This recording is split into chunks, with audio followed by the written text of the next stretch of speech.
Abra sua Bíblia, por gentileza, no livro dos Salmos. E o nosso texto inicial, que vai ser o ponto de partida e vai dar o tom da nossa conversa, da nossa reflexão, é o Salmo 7. Eu quero ler dos versos 8 até o 13. O texto sagrado diz assim, Salmo 7, de 8 a 13. O Senhor julga os povos. Julga-me, Senhor, segundo a minha justiça e segundo a integridade que há em mim. Que cesse a maldade dos ímpios. Fortalece o justo, pois sondas a mente e o coração, ó Deus justo. Deus é o meu escudo. Ele salva os retos de coração. Verso 11. Deus é justo juiz. Deus que sente indignação todos os dias. Vou fazer uma pausa e pedir para você repetir comigo. Diga comigo, Deus é justo juiz. Gente, quando vocês falam forte na primeira, eu não sei o que fazer, porque eu fico esperando para pedir e repetir a segunda vez. E vocês me surpreenderam hoje. Então, só para eu conseguir imaginar o que é que eu faço agora, vamos falar de novo. Deus é justo juiz. Deus é justo juiz. Melhorou. Se continuar insistindo, vocês vão gritar. Ótimo. Isso é só para a gente fixar. Deus é justo juiz. Deus que sente indignação todos os dias. Se alguém não se converter, Deus afiará sua espada. Já armou e deixou pronto seu arco. Para ele já preparou armas mortais. Fez as suas setas inflamadas. Eis que o ímpio está com dores de iniquidade. Concebeu a maldade e dá luz à mentira. Abre e aprofunda uma cova e cai nesse mesmo poço que faz. A sua maldade recai sobre a cabeça e sobre o próprio crânio desce a sua violência. Antes de mais nada, eu quero tomar essa frase do verso 11 que nós repetimos, Deus é justo juiz, e quero destacar como tema da minha mensagem hoje, o justo juiz. E eu quero chamar a sua atenção para alguns fatos que o salmista aqui aborda. No verso 8, ele diz que Deus julgará as nações, ou seja, ele é juiz de todos, não apenas de indivíduos, mas de toda a coletividade, não apenas a humanidade, mas também nações. Mas no verso 8, ele também faz a seguinte afirmação, julga-me, Senhor. Então aquele que é juiz de todos, também é o juiz de cada indivíduo isoladamente. No verso 9, ele diz que o Senhor sonda mentes e corações. Ou seja, não apenas ele é juiz em relação às nossas obras, mas inclusive sobre as nossas intenções, os nossos motivos. O verso 11 tem a afirmação principal que tomamos como título, chamando Deus de justo juiz. O verso 12 fala de uma verdade importante, que Deus não julga antes de oferecer oportunidade de arrependimento. O verso 12 diz, se alguém não se converter, Deus afiará sua espada. E a espada aqui é figura de juízo. Mas antes de exercer juízo, ele sempre oferece misericórdia e um chamado ao arrependimento. Mas dos versos 14 a 16, a Bíblia nos mostra parte da natureza desse julgamento. Como veremos, existe juízo imediato, mas existe juízo futuro. Quando falamos do futuro, outra conversa. Quando falamos do imediato, esses versos 14 a 16 mostram que os injustos, os ímpios, colherão aquilo que plantam. Então ele usa várias expressões. Diz que o ímpio está com dores de iniquidade. Ou seja, o que ele está sofrendo é resultado do seu pecado. Ele diz, concebe a maldade, dá luz à mentira. Abre e aprofunda a cova, mas cai no mesmo poço que faz. A sua maldade recai sobre a sua cabeça. Em outras palavras, parte de como o justo juiz age, retribuindo as pessoas agora, diz respeito a uma lei, um princípio imutável que ele estabeleceu, que nós chamamos da lei da semeadura e ceifa. Mas, condensando todas essas declarações, e para não tratá-las uma a uma, para que a coisa não fique não apenas longa demais na nossa abordagem, mas que a gente consiga ter a capacidade de resumir, eu queria simplificar o que nós vamos abordar em 3 tópicos. O primeiro é te mostrar que é parte da doutrina bíblica, a visão de que Deus é juiz. A Bíblia apresenta Deus como juiz. Não apenas um adjetivo, mas evidentemente esse rótulo bíblico fala de uma ação divina. Ou seja, há uma ênfase em quem Deus é e naquilo que Deus faz. Em segundo e terceiro lugar, nós vamos pegar os desdobramentos do Deus que é juiz. O primeiro deles, nós temos 2 desdobramentos. O primeiro deles será o nosso segundo tópico. Deus nos fará justiça. Em momentos onde injustiçados clamamos a Ele, e Ele vai nos socorrer, Ele vai nos defender. Mas, em terceiro e último lugar, o segundo aspecto. O mesmo Deus que nos faz justiça, também nos julgará.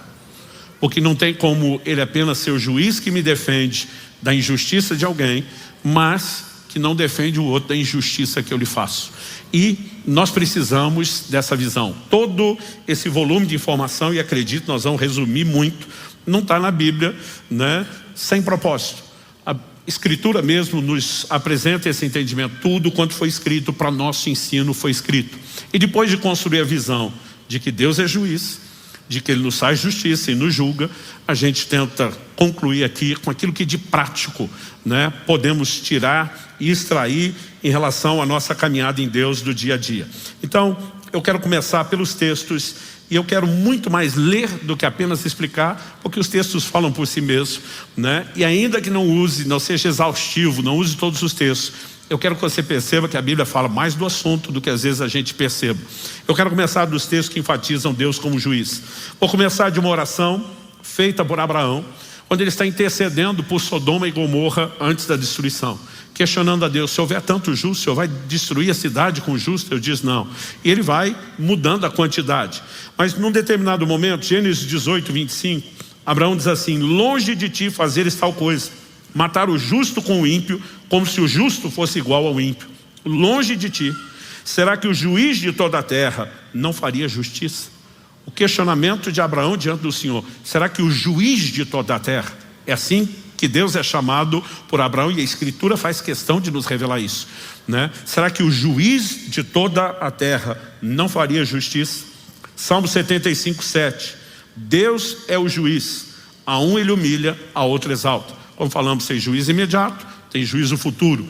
No que diz respeito ao agora, muitas vezes são retribuições circunstanciais. 1 de Pedro, capítulo 4, verso 5. O apóstolo, falando acerca dos ímpios, diz: terão de prestar contas aquele que é competente para julgar vivos e mortos. De novo a ideia de julgar vivos e mortos, né? A ênfase bíblica é que mesmo quem morreu, né, não deixou de existir. Então, quando Jesus vai defender a ideia, o conceito de ressurreição, em vez de fim de existência, ele diz que quando Deus se revela, ele diz: eu sou o Deus de Abraão, de Isaac e Jacó. Ele diz: Deus não é Deus de mortos, mas de vivos. Então, para Deus, mesmo os que já passaram dessa vida, seguem vivos. Então, o rótulo, Deus vai julgar vivos e mortos, está dizendo gente que ainda está aqui, gente que já foi. Porque tem juízo que é agora, e tem juízo que se manifestará depois. Hebreus capítulo 12, verso 23. Vocês chegaram a Deus, o juiz de todos. Essa ênfase, né, também aparece muito. Deus vai julgar a todos, não há exceção. Tiago capítulo 4, verso 12, né? Um só é legislador e juiz, aquele que pode salvar e fazer perecer. Mas quem é você para julgar o seu próximo? Então, nós temos muita ênfase, não apenas no caráter de Deus, que é justo, mas de um Deus que, além de justo, aplica a justiça. Então, quando a Bíblia fala dele como juiz, não é apenas ele sendo justo, mas é ele fazendo justiça.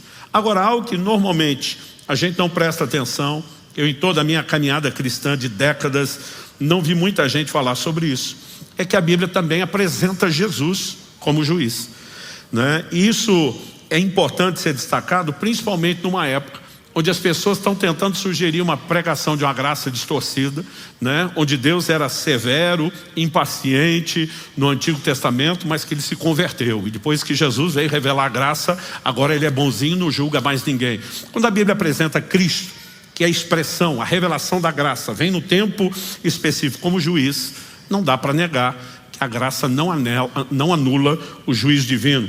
Em Atos, no capítulo 10, verso 42, o apóstolo Pedro, pregando na casa de Cornélio, afirmou acerca de Cristo: Jesus nos mandou pregar ao povo e testemunhar que ele quem? O Jesus que nos mandou pregar.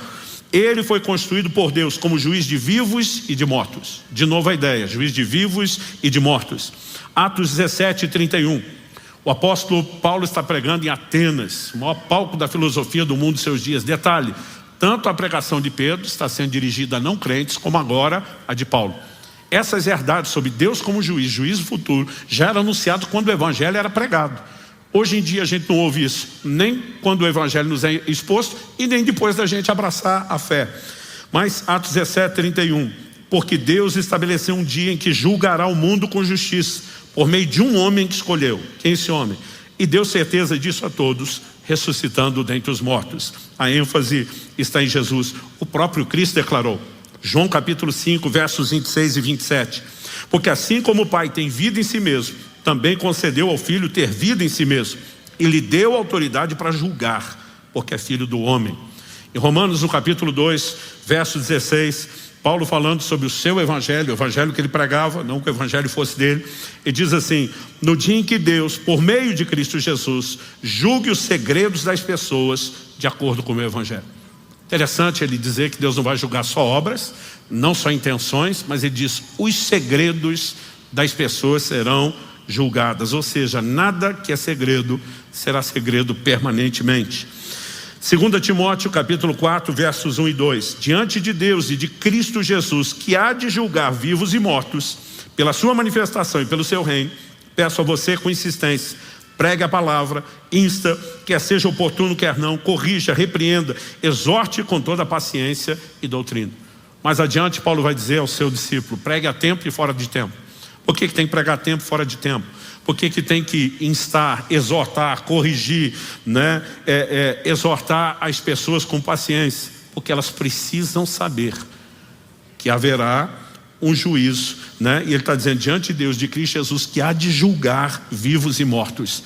Pregue a palavra, proclame essa verdade. Então, nós precisamos reconhecer esse elemento ligado não apenas ao atributo de Deus, de um ser justo, né? Mas de como ele vai aplicar a sua justiça.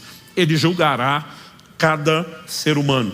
Dito isso, nós precisamos distinguir que dentro de Deus exercendo o seu juízo, aplicando a sua justiça, há dois aspectos distintos e esses serão os meus dois próximos tópicos. Em primeiro lugar, ele vai julgar quem nos faz mal, ou seja, Deus nos fará justiça.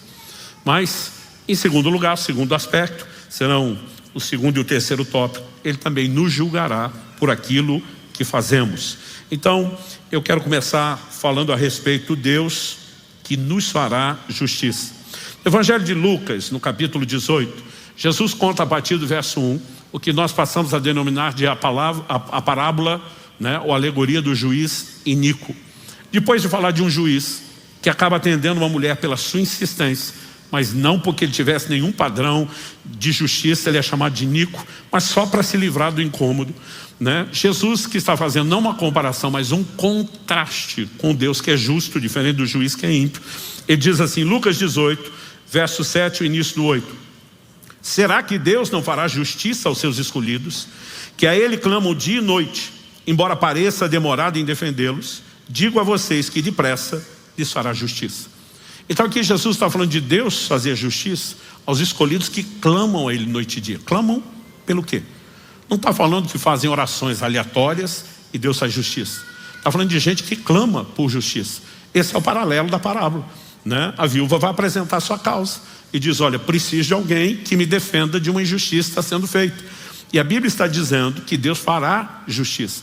Às vezes pode parecer para o meu e o seu timing, para a nossa ansiedade, que ele está parecendo demorado. Mas Jesus diz, pode parecer demorado, mas na perspectiva de Deus, Ele faz justiça depressa. Às vezes eu e você nem estamos percebendo o que Deus está fazendo ou construindo, mas Ele está sempre agindo.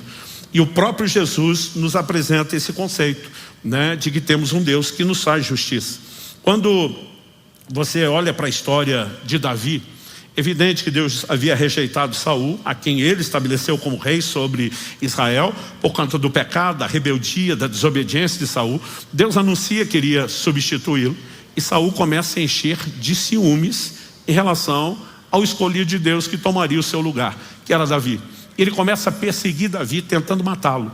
Davi nunca fez nada, nenhum tipo de mal a Saul, não fez nada para merecer aquilo, mas por conta do ciúme, da inveja de Saul. Agora a vida dele está em risco, ele está fugindo.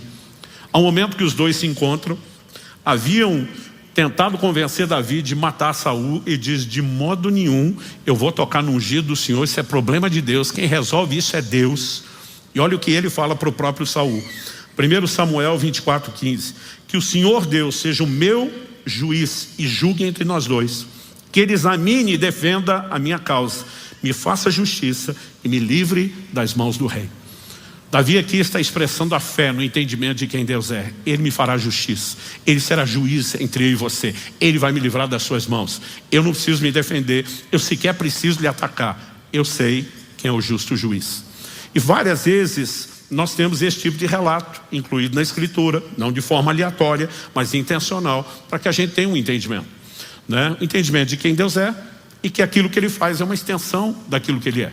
O profeta Jeremias, que para anunciar, né, e condenar o pecado do povo, para proclamar as consequências que viriam, agora está sendo ameaçado de morte pelos líderes, pelos governantes, pelos religiosos dos seus dias. No livro de Jeremias, em Jeremias capítulo 11, verso 20, ele diz assim: mas ó Senhor dos exércitos, justo juiz, que provas o mais íntimo do coração, permite que eu veja a tua vingança contra eles, pois te confiei a minha causa. Né? Basicamente ele está dizendo: eu espero que o Senhor expresse aquilo que o Senhor é e sabe fazer bem, né? Que o Senhor vá para cima deles e defenda a minha causa, né? Isso não significa que a gente vai carregar nenhum espírito vingativo, daqui a pouco vou falar um pouco, né, mais sobre isso, mas fala de uma atitude de confiar num Deus que é justo a ponto de defender a nossa causa quando nós estamos sendo injustiçados. Quem está entendendo, diga amém. Agora, a orientação bíblica é clara.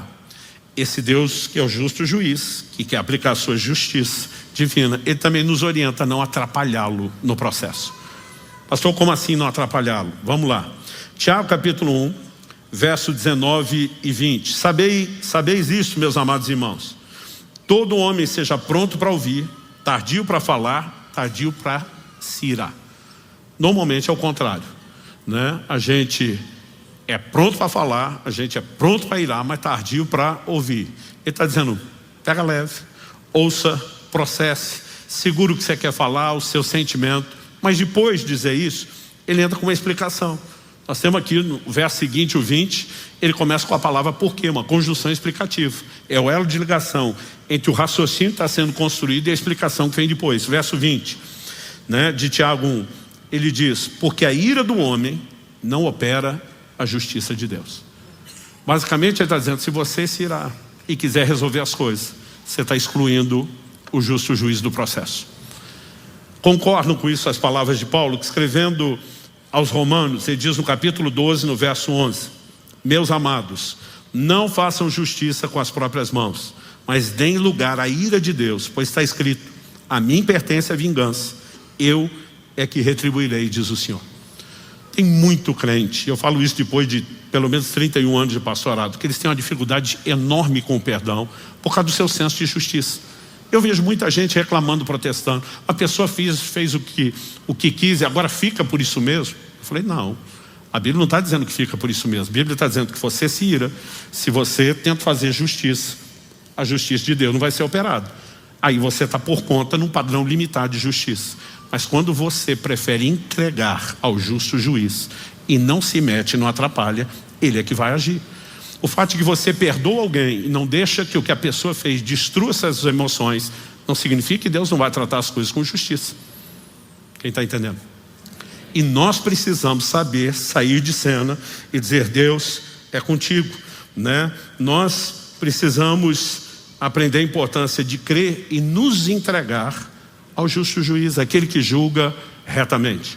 Olha o que o apóstolo Pedro diz, 1 de Pedro, capítulo 2, de 21 a 23. Para isto mesmo vocês foram chamados, pois também Cristo sofreu no lugar de vocês, deixando exemplo para que vocês sigam os seus passos. Você pode repetir isso comigo? Diga: deixando exemplo para que vocês sigam os seus passos. Então nós sabemos que Cristo é o nosso referencial, o nosso modelo, é o padrão de caráter e de comportamento. O cerne do Evangelho nos remete exatamente a isso. 1 de João, né, capítulo 2, verso 6, quem diz estar nele deve andar como ele andou. Filipenses 2,5, tende em vós o mesmo sentimento que houve também em Cristo Jesus. 1 Coríntios 11:1, sede meus imitadores, Paulo diz, como eu sou de Cristo. Cristo é o padrão, é o modelo. E aqui o apóstolo Pedro está nos orientando, né, e dizendo que ele deixou o exemplo para a gente seguir os seus passos. Que exemplo ele está falando aqui? Ele diz, vocês foram chamados, porque também Cristo sofreu. Ele está falando de exemplo de sofrimento. Agora, que sofrimento? Ele está falando do sofrimento da cruz para a redenção dos pecados dos outros? Não, isso eu e você não podemos fazer. Não tem chance da gente ir para uma cruz como ele foi para querer expiar os outros. Então, que sofrimento é esse? Os versos seguintes explicam. Vamos lá, 22. Ele não cometeu pecado. Nós sabemos que em momento nenhum Cristo pecou. Mas do que ele vai falar agora? Diz assim, nem foi encontrado engano em sua boca. Outra versão diz dolo. Como assim pecado na boca? Verso 23. Pois ele, quando insultado, não revidava com insultos. Quando maltratado, não fazia ameaças, mas se entregava àquele que julga retamente. É nisso que Cristo está sendo apresentado como modelo. Quando difamado, não retribuía com difamação. Quando maltratado, não retribuía maltratando. Significa por isso, que fica por isso mesmo? Não. Significa que ele dizia, eu não preciso exercer justiça, eu me entrego ao que julga retamente. São verdades que nós precisamos entender, confiar e aprender a viver. Há um tempo atrás, eu estava reunido com um grupo de pastores, amigos próximos, e por conta de uma série de informações, um olha para mim e diz, não vai falar nada? Eu falei, não. Ele olhou para mim e falou, quem cala consente. Eu falei, você vai fazer de um ditado popular algo absoluto que rege sua vida espiritual? Eu falei, eu prefiro ficar com a Escritura. A Bíblia diz que Cristo é o meu modelo, que ele, quando difamado, não retribuía com difamação, que ele não fazia ameaça a ninguém, se entregava ao que julga retamente. Agora eu sou errado por obedecer Jesus, não me defender? De alguma forma nós estamos abraçando padrões que não fazem o menor sentido para quem é regido por esse código de conduta. Daqui a pouco nós também vamos falar do inverso, de que Deus vai nos julgar. Então assim, nós vamos cometer a insanidade de achar que qualquer má intenção, qualquer coisa, qualquer mentira, qualquer prática pode ficar escondida, escapar dos olhos do justo juiz, sem chance. Agora, eu e você somos chamados a entender que nós precisamos dar espaço para ele. E para dar espaço para ele, nós não podemos interferir ou atrapalhar. Quem está entendendo? Isso não significa que nunca, ninguém, jamais possa ter qualquer tipo de defesa. Eu lembro de uma ocasião que alguém falou, mas o senhor já viu Paulo falando, ele mesmo usando essas palavras, a minha defesa diante das pessoas? Eu falei, não só ouvi-lhe isso, eu te digo onde dá. 1 Coríntios, capítulo 9, de 3 a 5, ele diz assim, a minha defesa diante dos que me questionam é essa. Será que nós não temos o direito de comer e beber? Será que não temos o direito de levar conosco uma mulher crente como esposa, como fazem os demais apóstolos, irmãos do Senhor e Cefas, é o termo aramaico para Pedro? Ou será que somente eu e Barnabé não temos o direito de... ou será que somente eu e Barnabé temos de trabalhar para viver? Agora, Paulo está dizendo, minha defesa para com os que me questionam. Gente que chega perto e pede explicação, ele diz, eu posso me explicar. Agora, não preciso ficar retribuindo difamação pública, né? E muito menos acreditar, gente, em tempos modernos. Nós precisamos parar de acreditar que o fórum de discussão das coisas seja internet para tudo que se faz. Nós temos um justo juiz. Se necessário, existem parâmetros de um tribunal humano. E a gente não precisa tornar tudo quanto é causa pública. Eu fico aborrecido de ver o quanto o crente quer ficar discutindo as coisas na internet, de tudo que acontece. E achando que quem não faz é porque está devendo ou escondendo alguma coisa. Os parâmetros bíblicos são outros. E nós precisamos ser regidos por aquilo que a palavra de Deus diz e ensina. Quem está entendendo? Agora, nós temos um momento onde Paulo vai bater o pé em relação a dizer, me tratem com os meus direitos de cidadão romano e não passem por cima disso. Isso também não está na Bíblia à toa. Quando foi que isso aconteceu? Em Atos 16, Paulo está pregando na cidade de Filipos. Ele expulsa um espírito de adivinhação de uma certa mulher, que a Bíblia diz que enquanto debaixo da influência daquele espírito adivinhando dava grande lucro aos seus senhores. Os caras ficam doidos, movimentam os magistrados da cidade, que fazem um julgamento sumário, né? Não apenas vão açoitar Paulo e Silas, mas os prendem sem nenhum tipo de julgamento. Depois chega a notícia para Paulo. Atos 16, vou ler de 36 a 39, diz assim, então o carcereiro comunicou isso a Paulo dizendo, Os magistrados ordenaram que vocês fossem postos em liberdade. Portanto, vocês podem sair, vão em paz. Paulo, porém, lhes disse: sem ter havido processo formal contra nós, nos açoitaram publicamente, nos jogaram na cadeia, sendo nós cidadãos romanos. Querem agora nos mandar embora, sem maior alarde, tipo na surdina, sem retratação. Nada disso. Eu lembro que eu li essas coisas e dizia: tá maluco, Paulo? Vaza, some da prisão, engole seu orgulho, vai embora. A questão não é orgulho. Paulo está mexendo em questões de justiça. A Bíblia diz: nada disso, pelo contrário, que eles venham e pessoalmente nos põem em liberdade, tipo, vão se retratar. Os oficiais de justiça comunicaram isso aos magistrados. Quando eles souberam que Paulo e Silas eram cidadãos romanos, ficaram com medo.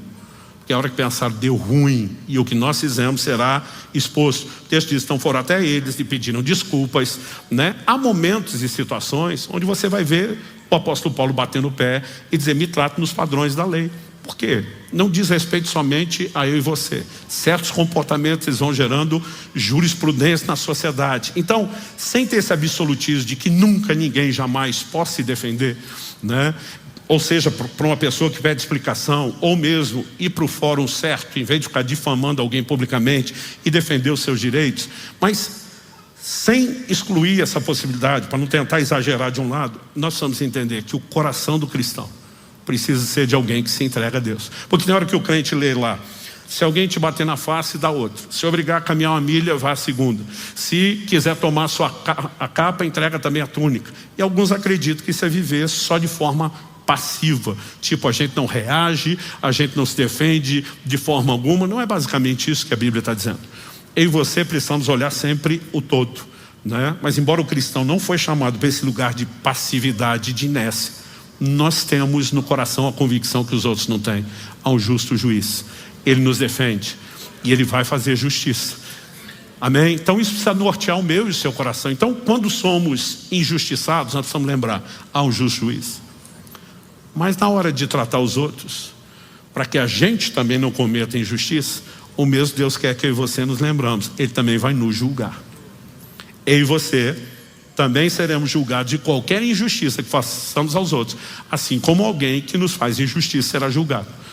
E a ênfase bíblica também é clara sobre isso. Eclesiastes, capítulo 12, versos 13 e 14. Eclesiastes é aquele tipo, né, de material, a autoria atribuída a Salomão, um homem que viveu tudo intensamente e que no final faz um balanço de como muitas coisas que corremos atrás são vaidade, acabamos perdendo a essência. Ele termina, são as últimas palavras, os 2 últimos versículos do livro. Eclesiastes 12, versos 13 e 14. Ele termina dizendo: de tudo que se ouviu, a conclusão é essa: tema a Deus e guarde os seus mandamentos, porque isso é o dever de cada pessoa. Basicamente ele diz: no frigir dos ovos, avaliando a vida toda, no final das contas só tem uma coisa que importa: tema a Deus, guarde os seus mandamentos. Esse é o dever de cada pessoa. Verso seguinte: por quê? Aí nós temos uma palavra de ligação. Porque Deus há de trazer a juízo todas as obras, não algumas, não a maioria, todas, até as que estão escondidas, quer sejam boas, quer sejam más. E nós precisamos entender que isso é fundamento bíblico, doutrinário, né? Aliás, quando a gente lê Hebreus capítulo 6, que fala sobre os rudimentos da doutrina de Cristo, nós temos lá juízo eterno. Haverá juízo com repercussões por toda a eternidade. Isso é parte dos fundamentos, do rudimento da doutrina de Cristo. E não é só o Antigo Testamento que fala isso. Essa revelação que eles tinham de um Deus justo, que vai julgar todas as coisas, até as que estão escondidas. Ou seja, pode se esconder dos homens, mas ninguém esconde nada de Deus. A Bíblia diz que Moisés, antes de matar aquele egípcio que estava maltratando um hebreu, a Bíblia diz que ele olhou de um e de outro lado. Por que você acha que ele fez isso? Que se tivesse testemunha, você acha que ele teria matado? E muitas vezes a forma como eu e você decidimos agir e viver, será que estão vendo? Será que vão saber? Quando eu era garoto e meu pai contava as histórias bíblicas, pouquinho depois o cadáver do egípcio que ele matou e enterrou veio à tona, a situação foi exposta. Meu pai dizia pra gente, quando a gente era criança, que o Moisés esqueceu o dedão de um dos pés do egípcio que enterrou para fora da areia e alguém descobriu. Gente, eu acreditava tanto nisso, que quando eu comecei a ler, fui ler na Bíblia e não achava isso, perguntei para meu pai: mas onde está? né? Meu pai dizia, isso é uma brincadeira. Eu disse, o senhor falou tanto que eu acreditava nisso como fosse parte da escritura. Foi frustrante descobrir que não tinha um dedão para fora. Agora, nós não sabemos como o fato foi descoberto. Mas no livro de Números, Moisés, o mesmo Moisés diz, não sabeis que o vosso pecado é de vos achar. Lá na frente, na nova aliança, nós encontraremos Jesus dizendo, não há nada que esteja oculto, que não há de ser revelado. Não há segredo, não há nada que vai permanecer escondido. Um dia haverá prestação de contas, né? E Paulo em Colossenses, no capítulo 3, de 23 a 25, ele diz assim, tudo o que fizerem, façam de todo o coração, como para o Senhor e não para as pessoas, sabendo que receberão do Senhor a recompensa da herança. É a Cristo Senhor que vocês estão servindo. E quem fizer injustiça, receberá em troca a injustiça feita. E nisto ninguém será tratado com parcialidade. Se você olhar os versículos anteriores, Paulo está falando da maneira como os servos deveriam servir os seus senhores. Hoje a gente contextualiza e aplica assim, como, né, o empregado deve tratar o patrão ou o chefe. Mas ali, gente, nós estamos falando de pessoas que estavam numa posição sem nenhum direito. Mas Paulo diz nos versículos anteriores, não sirva somente quando você está debaixo de vigilância à vista. Quando ninguém está vendo, existe um Deus que está vendo. E nós fazemos tudo o que fazemos com a maior dedicação e empenho, porque tudo que nós fazemos deve ser feito para o Senhor. Deve ser feito para Cristo. E ele também declara, né? É Cristo o Senhor que vocês estão servindo. Portanto, vocês vão receber do Senhor a recompensa da herança. Deus vai retribuir todas as coisas que fazemos, boas e más. Paulo diz em 2 Coríntios, capítulo 5, verso 10, importa que cada um de nós compareça perante o tribunal de Cristo. Nós mencionamos antes Jesus como juiz. Isso é uma ênfase, né, enorme do Novo Testamento. Para cada um receba tudo aquilo que fez por meio do corpo. Deus vai julgar boas obras, Deus vai julgar as más obras, né? E o texto diz, ninguém será tratado com parcialidade. Assim como na hora de nos fazer justiça, para alguém que foi injusto conosco, Deus é imparcial. Na hora de nos julgar, Ele também será igualmente imparcial. Em Romanos, no capítulo 14, de 10 a 12, nós lemos assim, você, porém, porque julga o seu irmão, e você porque despreza o seu irmão, pois todos temos de comparecer diante do tribunal de Deus. Essa palavra traduzida todos, um dos seus significados é todos, mas ela também significa cada um individualmente. Ou seja, o todos aqui é a soma de cada indivíduo. Mas uma tradução ainda mais acurada seria cada um. Porque cada um de nós será, no final todos serão. Mas não é prestação de contas genérica, coletiva, é individual. O texto diz, pois todos temos de comparecer diante do tribunal de Deus.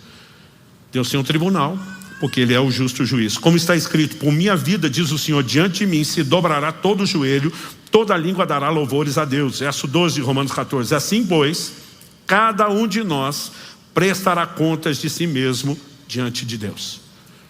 Hebreus capítulo 4, verso 13. Não há criatura que não seja manifesta na sua presença. Pelo contrário, todas as coisas estão descobertas e expostas aos olhos daquele a quem temos de prestar contas.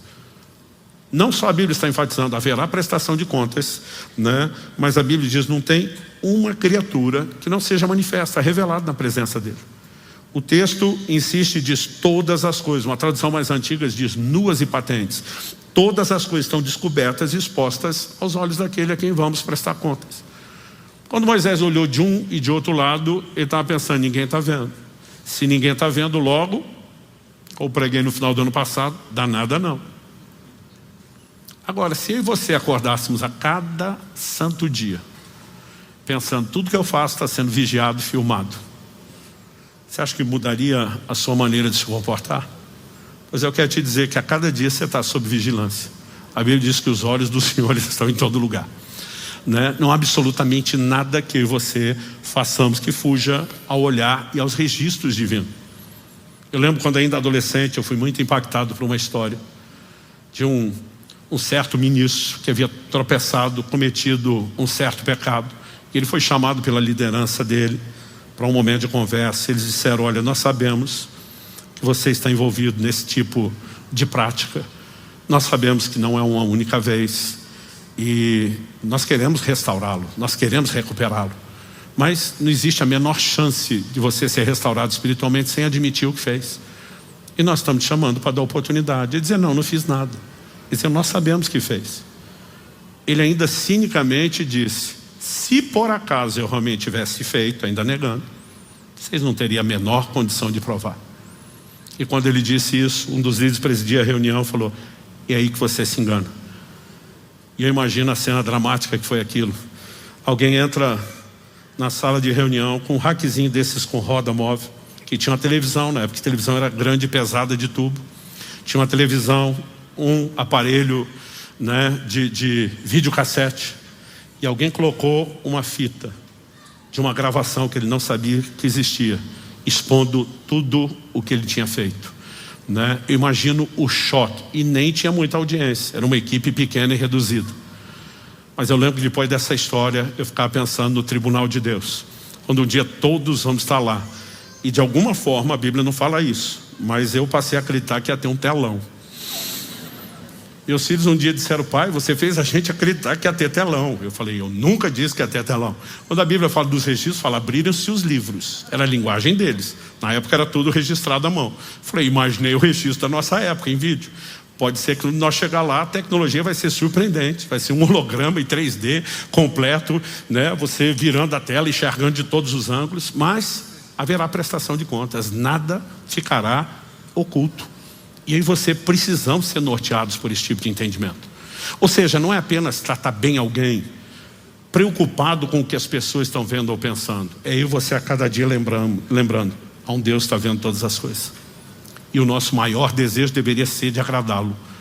Mas além do desejo de agradá-lo, como eu preguei no final do ano passado, quando falei aqui do danada não, nós precisamos do temor de Deus. É por isso que o livro de Eclesiastes diz, né, de tudo que se ouviu, a conclusão é essa, tema a Deus. Por que ao longo das escrituras ele está revelando que vai nos julgar? Porque ele quer que a gente ande com essa consciência. Então alguém pode achar que cobriu os seus rastros, alguém pode negar, né, não aconteceu isso. O apóstolo Pedro confronta Ananias, diz, me diga, você e sua mulher venderam o campo por esse preço? Diz sim. Ele está dando a chance e a oportunidade do cara admitir, mas de alguma forma está acreditando, ninguém vai saber. E Pedro diz, por que você resolveu mentir ao Espírito Santo? Eu já tinha descoberto toda a situação. E você tem um Ananias sendo julgado. Olhando para as escrituras, eu percebo que essa consciência, ela começa a definir a minha e a sua forma de andar. Em Tiago, no capítulo 5, no verso 9, a Bíblia diz assim, irmãos, não se queixem uns dos outros, para que vocês não sejam julgados. Eis que o juiz está às portas. Que juiz é esse que ele está falando? Nós lemos Tiago 5:9. Você lê os versículos 7 e 8, ele está falando da vinda de Jesus. De novo ele está apresentando Cristo como juiz, dizendo o juiz está às portas vindo julgar tudo. Não se queixem uns dos outros. Ele não está nem entrando no mérito de você tem razão do que está queixando ou não. Normalmente quem se queixa acha que tem razão. Ele pode ter distorcido a história, ele pode ter uma perspectiva incompleta, ele pode ter se convencido de algo, mas todo mundo está queixando, acha que tem razão. Agora, por que ele está dizendo não se queixem uns aos outros? Porque nossa queixa não tem que ser levada para os outros. Há um justo juiz a quem você podemos clamar noite e dia. E muitas vezes nós simplesmente usamos o direito de sermos defendidos por um Deus que é justo para quebrar outros princípios dele, praticando a difamação. Outro dia uma pessoa falou para mim, eu não te entendo. Fulano vive falando mal de você e eu sempre vejo você falando bem dele. Eu falei, o que fulano faz revela o que ele é. O que eu faço precisa revelar quem eu sou. E nós precisamos ter algo que seja claro diante de Deus. Não dá para brincar com ele. Nem em relação a se queixar se eu acho que preciso de defesa. Então ele está dizendo, não se queixe. Algo que mexeu muito forte comigo anos atrás, o Espírito Santo um dia me fez pensar as coisas no ângulo que eu não tinha olhado. Ele me fez parar para pensar e trocar de lugar. Se eu tivesse no lugar de Deus, tivesse que enviar meu filho Jesus à terra, chegaria como um garoto que precisaria de um pai adotivo que o orientasse, que o educasse, que fosse modelo e padrão. Quais seriam as virtudes que eu esperaria nesse pai? Quando pensei nisso, eu peguei uma folha de papel, fui fazendo colunas. Gente, eu enchi a folha toda, todas as colunas, com adjetivos, com boas qualificações do que eu procuraria, né, encontrar naquela pessoa que seria o meu representante, que seria o pai do meu filho na terra se eu tivesse olhando para a importância do plano de redenção e pensando nisso. Depois de eu ter feito toda essa avaliação e essa análise, o Espírito Santo falou comigo: agora vá conferir o que a Escritura diz a respeito da pessoa que eu escolhi, né? Mateus capítulo 1, verso 19 diz assim: José, com quem Maria estava para se casar, sendo um homem justo e não querendo difamá-la, resolveu deixá-la sem que ninguém soubesse. O cara está noivo, mas descobre que a mulher está grávida. Você acha que a primeira coisa que passou na cabeça dele? Obra do Espírito Santo. Isso nunca aconteceu nem antes nem depois. O cara vai supor isso. Primeira coisa que ele pensa: me trollaram, me passaram a perna, bola nas costas, chame como quiser. Agora, pela lei de Moisés, se ele expõe e diz: a mulher está grávida e eu não sou o pai, porque nem poderia ser pai, nós nem casamos, Maria poderia ser executada, apedrejada em público. A Bíblia diz que ele resolve deixá-la secretamente. Não vou expor a maldade que eu acho que ela fez. Por que ele agiu assim? A Bíblia diz porque era um homem justo.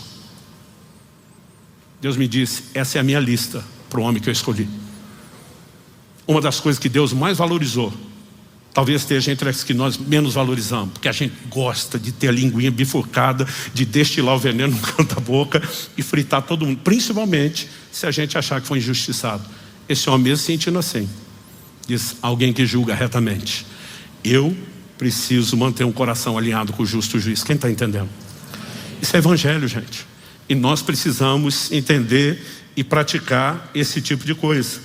E à medida que a gente vai compreendendo essa visão de Deus como justo juiz, né, nós precisamos, só quero falar uma última coisa aqui, entender o que falei várias vezes desde o início. Tem juízo imediato e tem juízo futuro.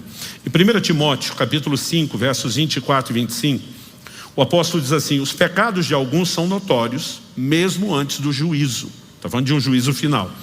Mas os de outros só se manifestam mais tarde. Do mesmo modo também as boas obras se evidenciam. E aquelas que ainda não são evidentes, ainda não são manifestas, não poderão ficar escondidas. Então não é só coisa ruim que não vai ficar escondida. Toda boa obra que foi feita em segredo, onde as pessoas agiram de maneira que uma mão não saiba o que a outra está fazendo e não fizeram publicidade, também não vai ficar em segredo, porque Deus vai julgar todas as coisas. Só que a Bíblia diz: os pecados de alguns, né, isso é claro, de alguns, não de todos, são notórios mesmo antes do juízo. De alguma forma, Deus tem motivos, e honestamente eu não sei quais são os seus critérios, para expor algumas situações antes. E Deus tem motivos, eu não sei quais são os seus critérios, mas seu caráter justo é inquestionável para tratar algumas coisas depois. Então, quer seja agora, quer depois, Ele fará justiça e isso basta. Mas eu também preciso lembrar que isso não inclui apenas quem resolve fazer algo contra mim. Isso inclui a mim, inclui cada um de nós. Então, como deveria ser a minha e a sua forma de viver? Por que nós precisamos entender Deus como justo juiz? Antes de Eclesiastes apresentar que Deus vai julgar todas as coisas, não vai ficar nada escondido, ele diz: tema a Deus.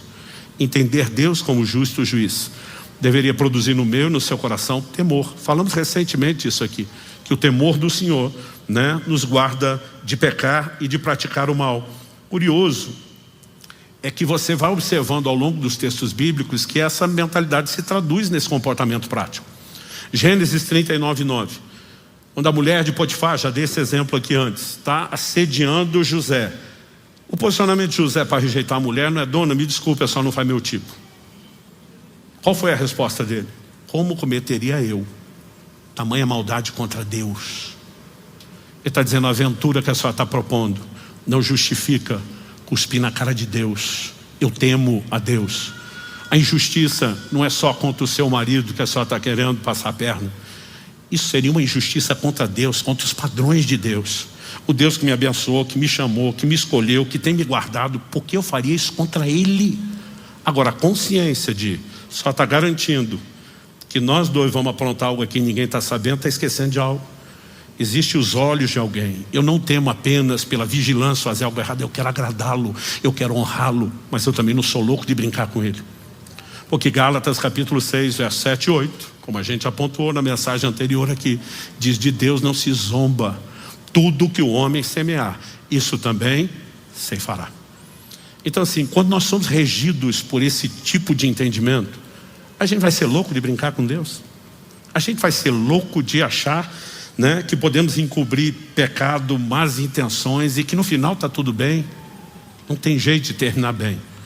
A única forma de diminuir essas consequências é quando existe arrependimento, conserto, porque Deus sempre começa primeiro oferecendo arrependimento.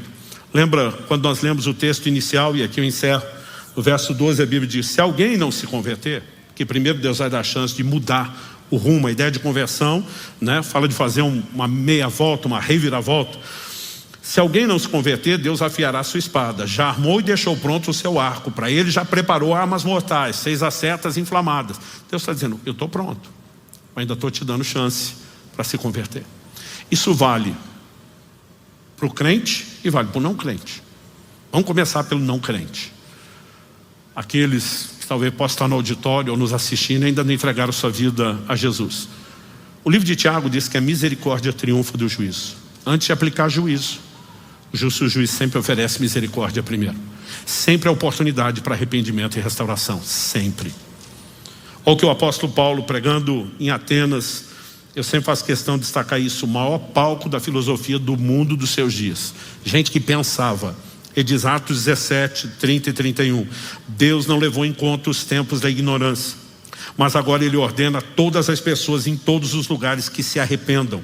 Porque Deus estabeleceu um dia que julgará o mundo com justiça, por meio de um homem que escolheu, e deu certeza disso a todos, ressuscitando dentre os mortos. Antes de apresentar Jesus como juiz, Ele diz, Deus não leva em conta os tempos da ignorância. Você estava nas trevas, estava sem revelação. Isso não significa que o pecado cometido na ignorância não foi pecado. Ele diz, mas manda que agora todas as pessoas em todos os lugares se arrependam. Tem que se arrepender porque foi pecado. Mas eu não levo em conta, Deus está dizendo, eu não estou deixando de considerar que você pecou. Eu só estou oferecendo misericórdia porque você fez isso na ignorância. E eu estou te dando a oportunidade de agora ter luz para que você se arrependa e se conserte. Isso Deus aplica para o não crente e Ele aplica para o crente. Outro texto que eu apresentei aqui, vou repetir intencionalmente, né? Tem coisas que a gente faz aqui intencionalmente, ficar batendo na mesma tecla para ajudar no processo didático de aprendizado. O apóstolo Paulo escreve aos Filipenses e diz, eu não me canso de vos dizer as mesmas coisas.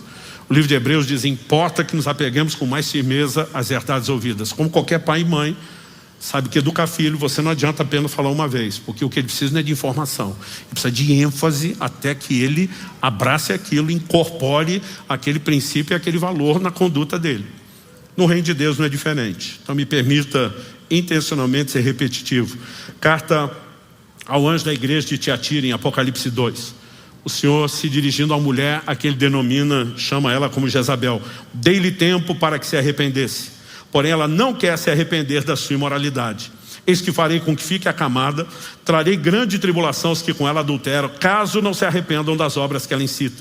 Matarei os seus filhos e todas as igrejas saberão que eu sou aquele que sonda mentes e corações e retribuirei a cada um de vocês segundo as suas obras. Deus diz, dei-lhe tempo para que se arrependesse. E a gente tem falado que isso é longanimidade, paciência. O problema é que alguns confundem longanimidade com impunidade. Dá nada não. Não tem jeito do justo juiz deixar barato. Ele normalmente oferece oportunidade de conserto. Mas se a misericórdia não for abraçada, o juízo inevitavelmente se seguirá. E Deus disse, se eu não conseguir recuperar o meu temor no seu coração para salvar você, eu te uso de exemplo para salvar os outros. Mas eu vou para cima de tu. E quando a gente entende essas coisas, eu vou repetir, não tem como eu e você não repensarmos a forma de viver. Não há a menor chance. A pessoa pode adotar um estilo de vida de fachada, um discurso, pode negar um monte de coisa. E daí? E quando estiver diante de Deus? O que vai adiantar esse discurso depois?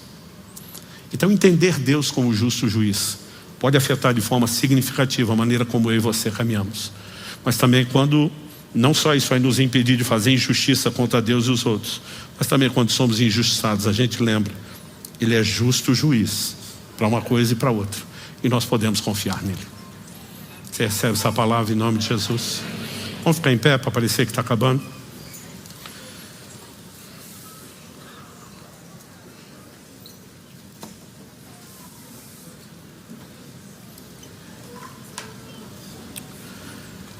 Meu Deus, eu oro com cada um dos meus irmãos e irmãs que se encontram nesse local de culto, com aqueles que nos acompanham pela transmissão da internet ou mesmo por meio de uma gravação posterior.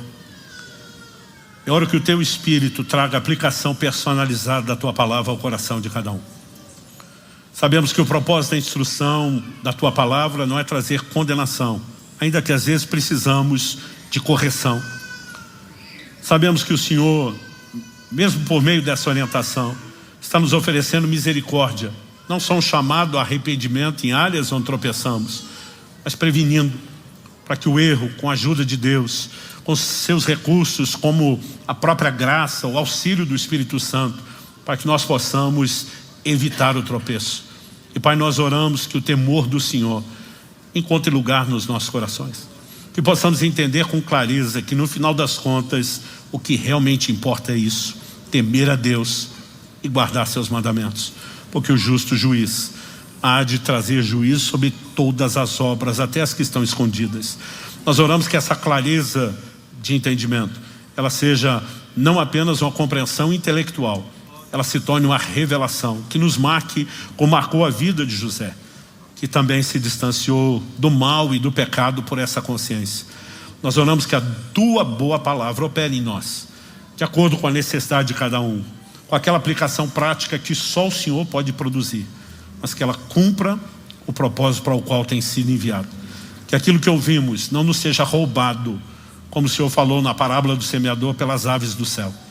Nós oramos que essa semente encontre lugar de compreensão e dessa forma não apenas germine, mas frutifique para a glória de Deus. Nós oramos em nome de Jesus. Amém. Números 13, de 1 a 3. O Senhor disse a Moisés: envie alguns homens que espiem a terra de Canaã, que eu vou dar aos filhos de Israel. Envie um homem de cada tribo de seus pais, sendo cada qual chefe entre eles. Moisés os enviou do deserto de Parã, segundo o mandado do Senhor. Todos aqueles homens eram chefes dos filhos de Israel. Agora verso 17. Moisés os enviou a espiar a terra de Canaã e disse-lhes: subam pelo Negueb e entrem na região montanhosa. Vejam a terra como ela é, e o povo que nela habita, se é forte ou fraco, se são poucos ou muitos.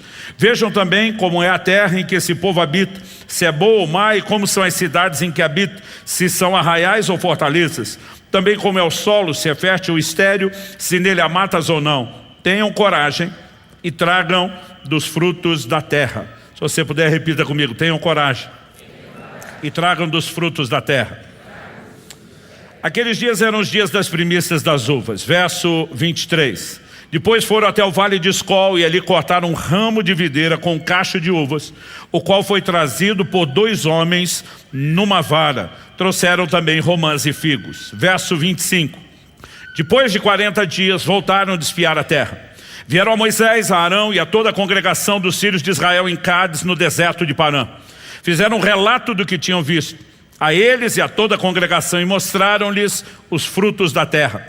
Relataram a Moisés e disseram: fomos à terra a qual você nos enviou. De fato, é uma terra onde mana leite e mel, e estes são os frutos dela. Mas o povo que habita nessa terra é poderoso, e as cidades são muito grandes e fortificadas. Também vimos ali os filhos de Anak. Os amalequitas habitam na terra do Negueb, os heteus, os jebuseus e os amorreus habitam nas montanhas, os cananeus habitam perto do mar e na beira do Jordão. Então Caleb fez calar o povo diante de Moisés e disse: vamos subir agora e tomar posse da terra, porque nós somos perfeitamente capazes de fazer isso. Porém os homens que tinham ido com ele disseram: não podemos atacar aquele povo porque é mais forte do que nós. E diante dos filhos de Israel falaram mal da terra que haviam espiado, dizendo: a terra pela qual passamos para espiar é terra que devora os seus moradores, e todo o povo que vimos nela são homens de grande estatura. Também vimos ali gigantes. Os filhos de Anak são descendentes de gigantes, e éramos aos nossos próprios olhos como gafanhotos, e assim também éramos aos olhos deles. Só mais um pouquinho de paciência. Os primeiros 5 versículos do capítulo 14, que é a continuação. Então toda a congregação se levantou e gritou em alta voz, e o povo chorou aquela noite. Todos os filhos de Israel murmuraram contra Moisés e contra Arão, e toda a congregação lhes disse: quem dera tivéssemos morrido na terra do Egito, ou mesmo nesse deserto. E porque o Senhor nos traz a essa terra, para cairmos à espada e para que nossas mulheres e nossas crianças sejam por presa, não seria melhor voltarmos para o Egito? E diziam uns aos outros: vamos escolher um chefe e voltemos para o Egito. Então Moisés e Arão caíram sobre o seu rosto diante da congregação dos filhos de Israel. Desde a saída de Israel do Egito, esse talvez seja um momento de crise mais acentuado. Eles vivem um momento de profundo desânimo e abatimento. Quando a Bíblia diz que os espias foram selecionados e a orientação procede do Senhor, Moisés não enviou qualquer espia. A Bíblia diz que eram príncipes, eram chefes das tribos. Cada uma das 12 tribos escolhe o seu melhor representante. Homens que tivessem a coragem de se infiltrar em território inimigo. Ou seja, nós não estamos falando de gente que, por natureza, não seria, eu diria mais do que aventureiro, gente ousada, corajosa. Mas quando eles voltam, o relato deles é: a terra é boa e esse é o seu fruto.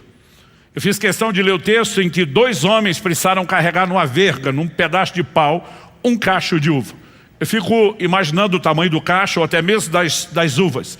E aquele tipo de coisa, se você não traz para mostrar, ninguém acredita. Vai ficar tipo o que se dizia antigamente, história de pescador. Eles voltam e dizem: gente, a terra é boa, a prova está aqui que a terra é boa. Mas em outras palavras, ele diz: mas não é para o teu bico. Não é para nós. Porque a terra tem gigantes. O desânimo se instala, o povo levanta a voz, chora. A Bíblia diz que isso dura a noite inteira. Eles se rebelam não apenas contra a liderança de Moisés, mas contra Deus, o plano e o propósito de Deus. E essa crise se instala por causa de um elemento: a descoberta de que na terra havia gigantes. Então na cabeça deles, ok, a terra é boa. O tempo todo só se falou que a terra era boa e manava leite e mel. Eles dizem: isso é verdade. Só não contaram para a gente um pequeno detalhe. A terra não está lá dando sopa. Ela não só tem gigantes, eles habitam em cidades fortificadas. As cidades estão no alto dos montes. Ou seja, nós não podemos conquistá-las. O que me chama a atenção é a surpresa que eles têm somente quando chegam no limiar da terra prometida. Eles estão na iminência de entrar em Canaã, é que Moisés enviou os espias. A pergunta é: como é que esse povo não sabe da existência dos gigantes? Abraão, Isaque, Jacó, os patriarcas, os filhos de Jacó, cujos nomes foram dados às tribos de Israel, todos eles moraram naquela terra. E os gigantes já remontavam aquela época. Ou seja, não era algo que aquele povo, historicamente falando, não tivesse conhecimento ou informação. Agora, o que leva, talvez, de uma geração a outra, a informação se perder? Talvez é quando nós imaginamos que aquilo já é óbvio, já foi falado, deixa de ser comentado e simplesmente a coisa passa. Ou, de alguma forma, se cria desconexões de comunicação. E a gente vê isso acontecer o tempo todo. Quando meus filhos eram pequenos, um dia eles me perguntaram: por que vocês falam caiu a ficha? Eu fui explicar, não, para dizer entender. Eu falei: não, o significado a gente entende, mas por que usar a expressão de caiu uma ficha para falar disso? Eu tive que explicar: olha, teve uma época que não tinha telefone celular, que a maioria de nós não tinha nem o finado telefone fixo de casa, a gente dependia de telefone público, as ligações eram feitas com crédito e o crédito era feito na forma de ficha. E só quando completava a ligação que você ouvia o barulho da ficha caindo, coletando. Era o nosso jeito de dizer: completou a ligação. E eles ficam olhando com a cara assim: que dó da vida que vocês viviam. Mas você percebe que tem coisas que para nós são tão simples, e de uma geração para outra já existe um hiato nessa comunicação. Nós podemos ficar aqui pensando e especulando qual foi a razão pela qual se deixou de falar da presença de gigantes. Todo mundo sabia que eles voltariam para a terra de onde saíram. Deus tinha feito promessas aos pais desde o início. José, antes de morrer, diz: olha, quando Deus certamente há de visitá-los e vai fazer vocês voltar. Quando voltarem, leve meus ossos daqui. Eu não quero ficar sepultado aqui, não quero meus restos sepultados aqui. Eu quero que vocês me levem. Todo mundo tinha expectativa de que um dia voltaria. E sabiam qual era o lugar de onde saiu. Mas por que é que eles não têm essa informação? A verdade é que a gente pode especular vários motivos e não vamos poder dizer nada com certeza, com convicção. Mas a pergunta é, por que é que Deus, que sabe que eles não estão cientes, não fala nada no assunto? E esse é o primeiro tópico da minha abordagem, né? O silêncio de Deus sobre o assunto. Porque Deus não falou nada a respeito desses gigantes. Desonestidade? Evidentemente que não. Isso não cabe no caráter de Deus e nem no padrão de comportamento dele.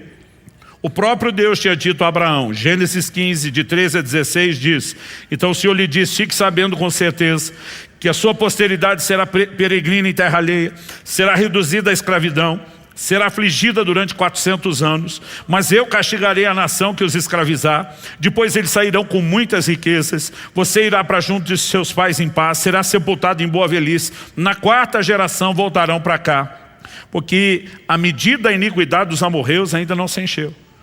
Deus fala com Abraão muito tempo antes, eu prometi a terra, eu vou entregar a sua descendência, mas não posso fazer já, porque para eu tirar dos cananeus, dos amorreus e entregar você, eu tenho que chegar à medida plena do juízo. E a medida da ira deles não se encheu. Deus diz, eu vou dar séculos de longanimidade e oportunidade. Mas o Deus onisciente sabe que eles não vão se arrepender. Deus diz, quando der o limite eu vou julgá-los. Nesse interim, a sua descendência sai daqui, vai se multiplicar em outro lugar, escravizar. Deus tem uma política de honestidade.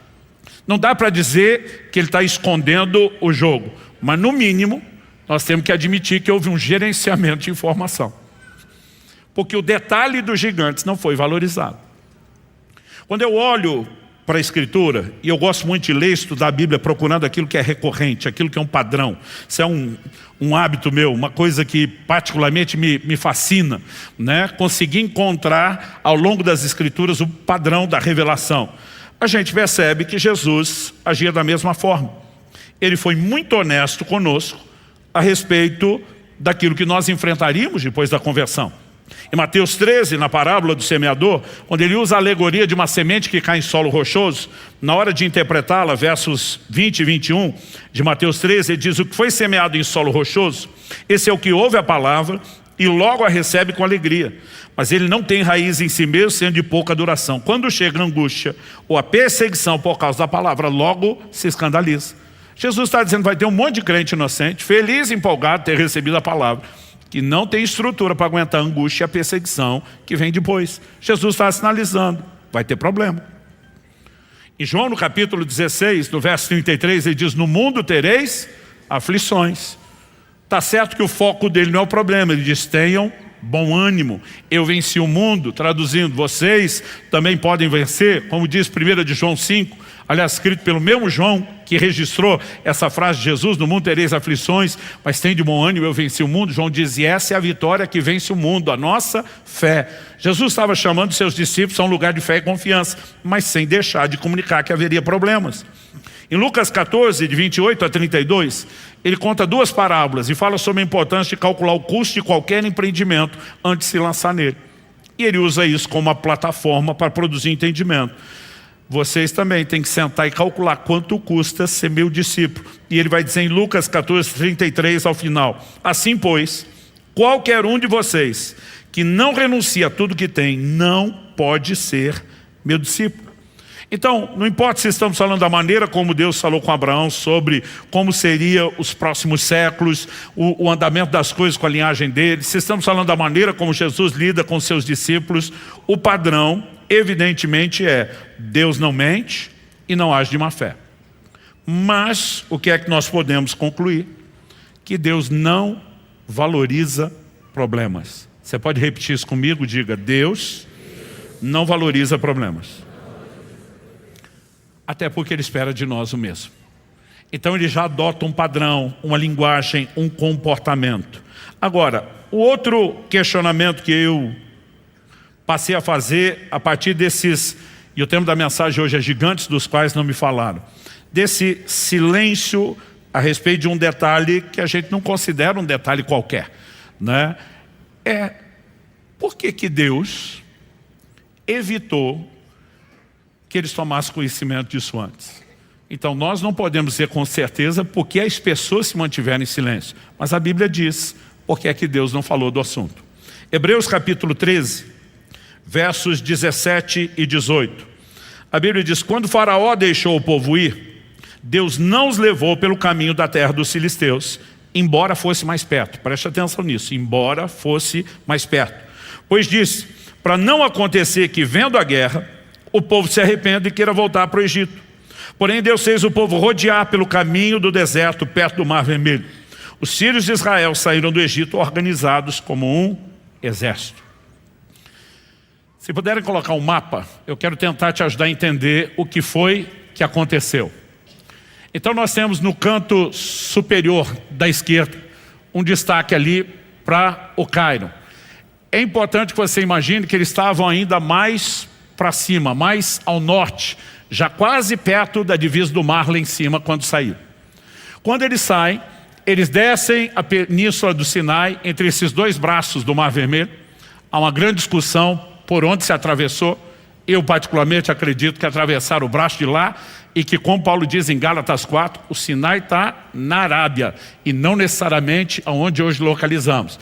Mas eles fazem toda essa descida, atravessam o Mar Vermelho, sobe toda a Jordânia para entrar lá em cima, por cima, no canto da direita, na extremidade do mapa, para entrar na terra prometida. Quando eles poderiam ter saído beirando o mar e cortar direto. Gente, nós não estamos falando de um povo que saiu viajar com meio de transporte. Estamos falando de uma multidão caminhando a pé, com crianças, com idosos, com animais. Quem que escolhe uma volta gigantesca dessa para se fazer a pé? A Bíblia diz, Deus não queria que eles atravessassem a terra dos filisteus, porque se eles vissem a guerra, iam desanimar, iam querer voltar para o Egito. Agora, o prognóstico de Deus estava tão certo, que mesmo depois de toda a volta, quando eles viram com quem ia guerrear, desanimaram e queriam voltar para o Egito. A diferença é que a volta agora era enorme, né? A volta era desanimadora também. Mas a pergunta é, se eles iam desanimar depois, qual a diferença de desanimar antes ou desanimar depois? Pelo menos na nossa cabeça a gente pensa, seria mais honesto desanimar de cara já sabendo do que aguarda, do que ter uma expectativa mais alta, ter uma surpresa e desanimar depois. Mas aí de novo vou falar sobre a questão do gerenciamento de informação. Deus primeiro queria que eles chegassem no limiar da terra, pudessem constatar que a terra era tudo o que ele havia falado, antes de saber com o que teriam lidar. Por quê? Porque o desânimo não pode chegar antes da inspiração. Se começasse pelo desânimo, não haveria a menor chance ou possibilidade de vencê-lo. Mas se Deus conseguisse primeiro da inspiração, Ele daria munição para que eles pudessem vencer o desânimo. Porque lidar com o desânimo será inevitável. A pergunta é, você tem combustível para isso ou não? E basicamente, quando olhamos para essa situação, você continua vendo ao longo da Bíblia o mesmo padrão. Em João 16, versos 12 e 13, Jesus fala com os seus discípulos, tenho ainda muito para lhes dizer, mas vocês não podem suportar agora. Porém, quando vier o Espírito da verdade, Ele os guiará em toda a verdade. Ele não falará por si mesmo, mas dirá tudo o que ouvir, anunciará a vocês as coisas que estão para acontecer. Então Jesus está sendo honesto, diz, galera, tem muita coisa para dizer, mas de boa, vocês têm estrutura agora não. Então, para não parecer que eu estou enganando, eu vou dizer que tem coisa para falar, mas que eu não falo porque vocês não estão prontos. Eu vou esperar um pouquinho mais, para preparar vocês um pouquinho mais. Porque a mesma informação, se vocês tiverem um combustível aí dentro, vocês vão digerir e processá-la de forma diferente. Quem está entendendo? Então você vai percebendo ao longo da Escritura esse padrão. Quando Deus fala com Moisés e se revela na sarça, e diz para ele, volta ao Egito, diga a Faraó que deixe meu povo ir. Gente, Deus deu sinais extraordinários para Moisés operar. O Senhor diz para ele, você vai operar sinais diante do Faraó. Mas Deus diz, não espere um Faraó disposto a perder toda a mão de obra gratuita de uma nação inteira que ele tem, de milhares e milhares de pessoas, sem nenhuma resistência. Então a advertência de Deus para Moisés na sarça, Êxodo capítulo 3, de 19 a 22. Eu sei, porém, que o rei do Egito não os deixará ir, se não for obrigado por mão forte. Portanto, estenderei a mão, ferirei o Egito com todos os meus prodígios que farei no meio dele. Depois disso, o rei os deixará ir. Eu farei com que esse povo encontre favor diante dos egípcios, e quando vocês saírem não será de mãos vazias. Deus já tinha prometido a Abraão, que eles iriam despojar o povo que iria escravizá-los. Cada mulher pedirá à sua vizinha, a mulher que tiver hospedado em sua casa, objetos de prata, objetos de ouro, roupas que vocês porão sobre os seus filhos, sobre as suas filhas, e assim vocês despojarão os egípcios. Deus disse exatamente como seria. O faraó não está tão aberto, receptivo. Eu vou ferir o Egito com sinais, eu vou dobrá-lo. Deus só não disse quanta resistência o faraó ofereceria e quanto tempo levaria para dobrá-lo. Porque mesmo quando ele menciona o problema, ele não vai supervalorizar a questão e nem os detalhes. Aí Deus diz para Moisés, vou te dar alguns sinais. Primeiro, pega a vara que está na sua mão. Joga no chão, ele joga. Quando ele joga aquele objeto inanimado, a Bíblia diz que se transforma numa serpente diante dos seus olhos. Gente, eu não sei como você lê a Bíblia, mas não dá para imaginar uma cena dessa e você reagir de qualquer forma. Nós não estamos falando de uma coisa qualquer. Eu fico imaginando o impacto que aquilo teve em Moisés. E Deus falando para ele agora, pega pela cauda. Eu digo, se fosse comigo, ia dar um trabalho obedecer a Deus. Mas quando ele pega, vira a vara de novo. Deus diz, você vai fazer o sinal diante de Faraó. Aí Deus diz, bota a mão dentro da sua veste. Ele põe, quando tira, a mão está leprosa. Bota de novo. Ele bota, quando tira, está sarado. E Deus diz, você ainda vai transformar água em sangue. Bora, vai lá para o Egito fazer o que eu estou mandando. Se eu sou Moisés, eu ia treinando o caminho inteiro. Joga a vara. Pega, vira a vara de novo. Uhul! Agora, eu fico imaginando a expectativa que eu estaria de enfrentar o faraó. Sou enviado de Deus. Olha o sinal que ele me deu. Quando Moisés fez isso, a Bíblia diz que os magos de faraó fizeram a mesma coisa. A mesma coisa. Eu imagino Moisés pensando, eu vou chegar arrasando. E os caras jogam as varas dele também e viram. Outro dia alguém falou, não, pastor, é que o Egito tinha artes de magia, de ocultismo profundo. Eu falei, e o Moisés foi criado na corte do faraó. Você acha que ele não sabia o que rolava lá? Se fosse uma coisa comum, a hora que Deus deu o sinal, ele ia falar, Deus, qualquer mago do faraó faz isso. Ele vai acreditando que vai arrasar, mas chega lá e é surpreendido por algo que ele não está esperando. A diferença, diz a Bíblia, que a vara de Moisés transformada em serpente engoliu a dos magos. Porque não importa o que Satanás tenta imitar dos sinais de Deus, os de Deus sempre vão prevalecer. Mas sabe, a resistência vai crescendo. O faraó diz, ninguém vai a lugar nenhum. E agora ele começa a oprimir o povo. Ele diz, vocês devem estar ociosos para pensar em adoração. Nós vamos encher o povo de trabalho para que eles não pensem em adoração. Olha o que a Bíblia diz em Êxodo no capítulo 5. Vou ler do 19 ao 23. Então os capatazes dos filhos de Israel se viram em aperto, porque diziam a eles, não haverá redução na quantidade de tijolos na tarefa diária de vocês. Quando saíram da presença do faraó, está falando dos capatazes, encontraram Moisés e Arão, que estavam à espera deles. O que eles estão esperando lá para ver o que é que vai rolar, o que é que vai acontecer?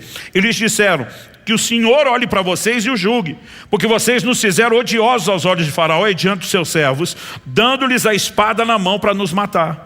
Então Moisés, voltando-se ao Senhor, disse, ó Senhor, por que afligiste esse povo? Por que nos enviaste? Pois desde que me apresentei a faraó para falar em teu nome, ele tem maltratado esse povo, e tu nada fizeste para livrar o teu povo. Moisés vai fazer a oração que um monte de nós já fez. Deus, cadê o Senhor? Cadê as suas promessas? Por que é que não está tendo resultado? Por que é que nós só estamos tendo oposição e dificuldade? E os caras ainda culpando os dois. Diz, antes de vocês chegarem, nossa vida estava boa. Agora vocês arruinaram tudo. Moisés vai lá reclamar com Deus. O que é que Deus fala para Moisés? Se você olhar na sequência, porque nós lemos até o último versículo aí de Êxodo 5, a sequência é Êxodo 6. Você tem uma divisão do capítulo, mas não do assunto. Verso 1 do capítulo 6. Então o Senhor disse a Moisés, agora você verá o que vou fazer a faraó, pois por mão poderosa os deixará ir, e por mão poderosa os expulsará da sua terra. Gente, Deus não dá moral para problema. Deus não fica discutindo a dificuldade. Diz, Moisés, só presta atenção. Você vai ver o que eu vou fazer com o faraó. Só que Deus não disse, ainda tem mais 9 pragas com ele resistindo antes de se dobrar. Mas Deus está sempre olhando o resultado final. E não só olhando, Ele está tentando colocar os nossos olhos lá. Gerenciamento de informação. Assim como a questão dos gigantes, dos quais nada foi falado antes. Novamente, nós vemos o mesmo gerenciamento de informação. Em Atos 9:16, você percebe quando Paulo se converte e o Senhor Jesus depois envia Ananias ao encontro dele com a palavra.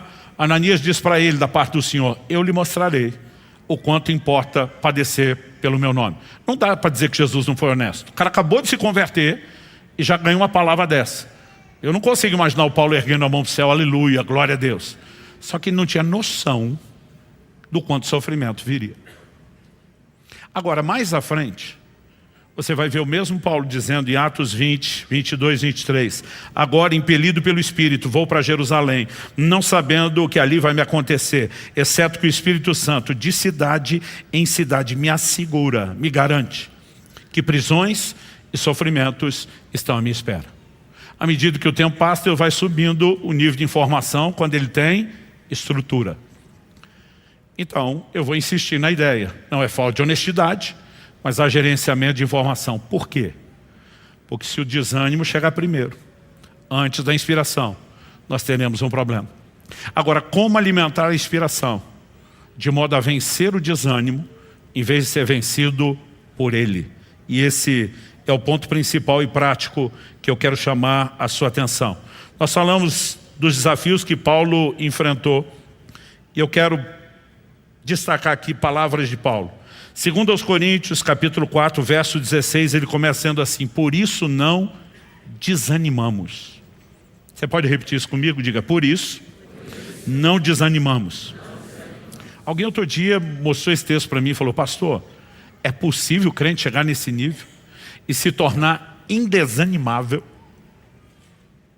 Eu falei: de acordo com a declaração de Paulo, sim. Só que ele continua e diz: pelo contrário. Então, o que é o contrário de não desanimar? Permanecer animado, empolgado, aleluiado. Ele diz: pelo contrário, mesmo que o nosso ser exterior se desgaste, o nosso ser interior se renova dia a dia. As traduções mais antigas dizem: ainda que o homem exterior se corrompa, o interior, contudo, se renova de dia em dia. Gente, problema e desgaste está do lado de fora. Fonte de renovação está do lado de dentro. E sempre, não nas circunstâncias, mas na perspectiva espiritual. Mas ele continua e diz assim: porque a nossa leve e momentânea tribulação produz para nós um eterno peso de glória acima de toda comparação. Vamos fazer uma pausa. De um lado ele fala leve tribulação, do outro ele usa a expressão peso de glória. O que ele está querendo dizer com leve e pesado? Quando ele diz acima de toda comparação, é evidente que na mente de Paulo a ilustração é uma só: a balança romana. 2 pratos. Normalmente, quando alguém ia comprar alguma coisa, tinha lá um peso padrão que definia, né? Vamos falar da época de feira, 1 quilo de alguma coisa. Bota lá num prato o peso padrão que define o quilo. Vai enchendo outro prato até que eles se equilibrem. Então, se compara um com o outro até que se nivele. Paulo está dizendo: tribulação é leve, o prato sobe. Por quê? A glória pesa mais. Tribulação nunca terá o peso da glória que nos aguarda. Agora, ele diz que essa distinção acontece, verso 18, na medida em que, ou seja, como nós podemos viver a descompensação em vez do nivelamento, ou até a descompensação inversa, onde o desânimo é que fica maior. Ele diz: na medida em que não olhamos para as coisas que se veem, mas para as que não se veem. Porque as coisas que se veem são temporais, mas as que não se veem são eternas. Basicamente ele está dizendo que nós precisamos aprender aonde colocar os nossos olhos, o nosso foco. A expressão olhar aqui, ela literalmente significa colocar o foco, os olhos, fixar os olhos em algo. Então eu e você precisamos entender a importância de olhar na direção certa. É por isso que se Deus começa a falar de gigante antes de falar da terra, ele vai colocar os olhos deles na direção errada. É por isso que se o Senhor simplesmente vai falando daquilo que eu e você vamos passar antes de nos preparar com combustível de inspiração, nós vamos animar. Agora, quando ele diz fixando os olhos, colocando os olhos não nas coisas que se veem, ele está dizendo que o cristão não deveria ser guiado pela circunstância. Por que não? Ele diz: porque as coisas que se veem são temporais. As circunstâncias mudam, gente. Aliás, a vida é cíclica. Então hoje, você pode estar num perrengue financeiro daqueles. E amanhã você pode estar com as mãos erguidas, agradecendo a Deus, porque virou o jogo, né? E você vai estar nadando de braçado na provisão. Hoje você pode estar com conflitos familiares desgastantes. E amanhã você pode estar sendo um grande testemunho de uma restauração familiar extraordinária. Hoje você pode estar enfermo e amanhã pode estar testemunhando que Deus te curou. As circunstâncias são temporais e mudam. Mas o inverso também é verdadeiro. Hoje você pode estar bem de saúde e amanhã pode estar na briga. Hoje você pode estar bem financeiramente, amanhã vai estar enfrentando o perrengue. Hoje a casa pode estar bem e o desafio virá amanhã. Mas quando isso surgir, continuará sendo cíclico, porque as circunstâncias são temporais. Agora ele diz, nós vamos fixar os olhos naquilo que não se vê com o olho natural. Só se vê por fé. Fé é baseada no quê? No que Deus diz. E aquilo que Deus diz é imutável. São verdades absolutas e nós precisamos aprender a olhar na direção certa. Quem está entendendo? O profeta Jeremias diz em Lamentações 3:21, eu quero trazer à memória aquilo que me dá esperança. Ele está dizendo, eu preciso pensar no que me enche de esperança e não no que me rouba a esperança. Quando eu e você focamos só no problema, o desgaste é inevitável, o desânimo é inevitável. Mas para dizer não desanimamos, nós vamos precisar aprender a olhar na direção certa. Paulo, ele em outras palavras está nos ensinando que o realismo dos problemas não pode suprimir a esperança. Não quer dizer que nós vamos fantasiar e fingir que não tem problema. Mas em Romanos 8:18 ele diz, porque para mim tenho por certo que os sofrimentos do tempo presente não podem ser comparados com a glória que nós há de ser manifesta. Ele está dizendo, não vou fingir que não tem, mas não pode comparar com o que nós vamos desfrutar em Deus. Então, eu e você precisamos da perspectiva correta. Quando falamos a respeito de qualquer área da vida, gente, nós vamos lidar com gigantes dos quais não nos falaram. A pessoa sonha com um dia ter os seus negócios e pode estar ali prosperando, ele vai começar a enfrentar circunstâncias que ele não tem noção, né, que vão surgir, porque não depende só de você. Daqui a pouco é uma crise nacional, daqui a pouco é uma crise internacional. E sabe, é interessante como muitas dessas coisas a gente vê que Deus não faz questão nenhuma de ficar dando detalhes. Eu não conheci ninguém, conectado com ninguém, que conheça ninguém, de todo o ciclo de profetas, né, que a gente tem contato no país e fora dele, que tivesse recebido de Deus qualquer informação detalhada sobre o que nós teríamos na pandemia. Todo mundo tinha coisas vagas. Por exemplo, dezembro de 2018, nós terminamos um processo de quase 8 anos de transição. Os pastores Marciano e Adriana assumiram a liderança da igreja. Um dos propósitos principais, apesar de eu não deixar de estar aqui, era atender um outro tipo de chamado e estar um pouco mais fora. Então, eu lembro que a nossa conversa com os líderes, olha, eu vou continuar servindo vocês, ministrando, é a minha igreja, mas vocês vão ter um pastor local presente, porque eu vou estar cada vez mais ausente, principalmente durante a semana. Em 2019 eu viajei como nunca tinha viajado na vida. Mas quando começou o ano, eu organizei toda a agenda e estava planejando isso com a minha esposa. Eu falei para ela, falei, amor, 2020 eu paro. Ela olhou para mim e falou, o quê? Eu falei, 2020 eu não vou viajar. Ela falou, faz anos que você está transicionando para atender o chamado. Eu falei, mas 2020 não vai rolar. Eu sinto que Deus tem outra coisa, eu não sei explicar, mas não é para fazer agenda. Descobri depois que se tivesse feito a agenda ia parar do mesmo jeito. Todos nós tínhamos percepções de coisas diferentes. Eu lembro do como o Marciano falou comigo, chefe, nós temos que investir na transmissão online como nunca fizemos antes. Fevereiro já estava com tudo arrumado. Quando a coisa começou em março, nós estávamos prontos. Mas a gente tinha percepções vagas de que tinha que se preparar para o que a gente não sabia. Porque Deus não faz questão de trabalhar detalhes de informações daquilo que nós vamos enfrentar. E teve muita gente que passou anos construindo um negócio para de repente na pandemia ver a coisa começar a desmoronar e dizer vou ter que reconstruir tudo de novo. Gigantes dos quais não nos falaram. Situações ligadas à família, situações ligadas à saúde e a lista vai longe. Agora, quando a gente fala que a realidade dos problemas não pode suprimir a esperança, não quer dizer que a gente evita. Mas, por exemplo, meus filhos cresceram ouvindo o pai e a mãe dizer que a melhor coisa que nos aconteceu na vida, depois de Jesus, foi o casamento. E é verdade. Mas a gente nunca falava outra coisa além disso. Quando eles já estavam crescidos, empolgados, querendo casar cedo, a gente falou, agora deixa eu avisar vocês. É a coisa mais maravilhosa, é boa. Mas não ache vocês, que vocês não vão ter desafio. Os desafios serão inúmeros. Normalmente no matrimônio se juntam duas pessoas de formações, né? Estilos de vida familiar completamente diferentes. Você normalmente junta temperamentos diferentes, porque, como diz o ditado, os opostos se atraem. Quando você conhece alguém, você vê no outro virtudes que não tem. Mas vai descobrir depois que ele também tem defeitos que você não tem, né? E você vai somando a isso as diferenças do jeito de ser de homem e mulher. A gente pensa na química potencial explosiva, está ali. Isso não significa que não tenha que ser vivido de forma abençoada, empolgante, extraordinária. Mas eu vejo pais que querem tanto preparar os filhos para a realidade que desanima eles antes. Eu vi gente crescendo dizendo, não quero casar não. Se o casamento for metade do que meus pais falam, eu não quero isso para a minha vida.